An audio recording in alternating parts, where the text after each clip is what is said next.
July August গণঅভ্যুত্থানে শহীদদের পরিবারের সদস্য ও আহতদের সঙ্গে মতবিনিময় করেছেন বিএনপি চেয়ারম্যান তারেক রহমান। রোববার বেলা 11টায় রাজধানী ফার্মগেট খামারবাড়ির কৃষিবিদ ইনস্টিটিউটে বিএনপি আয়োজিত এ মতবিনিময় সভা শুরু হয়। সভাস্থলে উপস্থিত হয়ে বিএনপি চেয়ারম্যান আমন্ত্রিত শহীদ পরিবার ও আহতদের সমস্যা, দুর্দশা, প্রত্যাশা ও দাবির কথা শোনেন। প্রটোকল ভেঙে কাছে ডেকে কথা বলেন কয়েকজন আহত ও শহীদ পরিবারের সদস্যদের সঙ্গে। এ সময় তারেক রহমান বলেন, বিএনপি সরকার গঠন করলে জুলাই শহীদ পরিবার ও আহতদের সমস্যা সমাধানে কাজ করবে। বলেন, মুক্তিযোদ্ধা মন্ত্রণালয়ের মধ্যে এই বিষয়ে আরেকটি বিভাগ তৈরি করা হবে। বাংলাদেশ জাতীয়তাবাদী দল আগামী দিনে সরকার গঠনে সক্ষম হলে এই শহীদ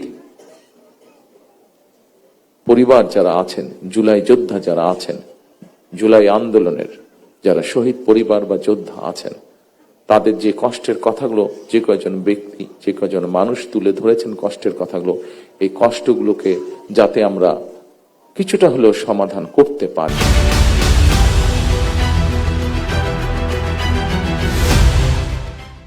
৭১ অর্জিত স্বাধীনতা ২৪-এ রক্ষা করা হয়েছে উল্লেখ করে তিনি বলেন, ২৪-এর আন্দোলন কোনো দল, ব্যক্তি বা গোষ্ঠীর নয়, এটি ছিল গণতন্ত্রকামী গণমানুষের আন্দোলন। ফ্যাসিবাদ শাসন শোষণের বিরুদ্ধে ২০২৪ সালের গণ অভ্যুত্থানে দল, মত, ধর্ম, বর্ণ নির্বিশেষে দেশের স্বাধীনতা প্রিয় গণতান্ত্রিকামী প্রত্যেকটি সেক্টরের প্রতিটি শ্রেণী পেশার মানুষ সেদিন রাজপথে নেমে এসেছে।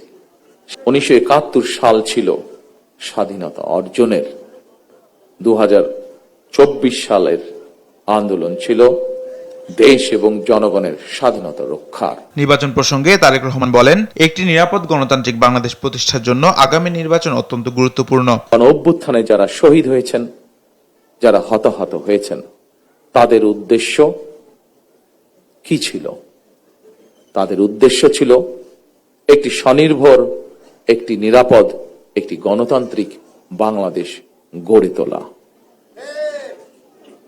একটি নিরাপদ গণতান্ত্রিক বাংলাদেশ প্রতিষ্ঠার জন্য আগামী জাতীয় নির্বাচন অত্যন্ত অত্যন্ত এবং অত্যন্ত গুরুত্বপূর্ণ। যারা স্বাধীনতা রক্ষার আন্দোলনকে দলীয় স্বার্থে পরিণত করতে চায়, তাদের সম্পর্কে স্বাধীনতা প্রিয় গণতন্ত্রকামী মানুষদের সজাগ থাকতে হবে বলেও মন্তব্য করেন তারেক রহমান।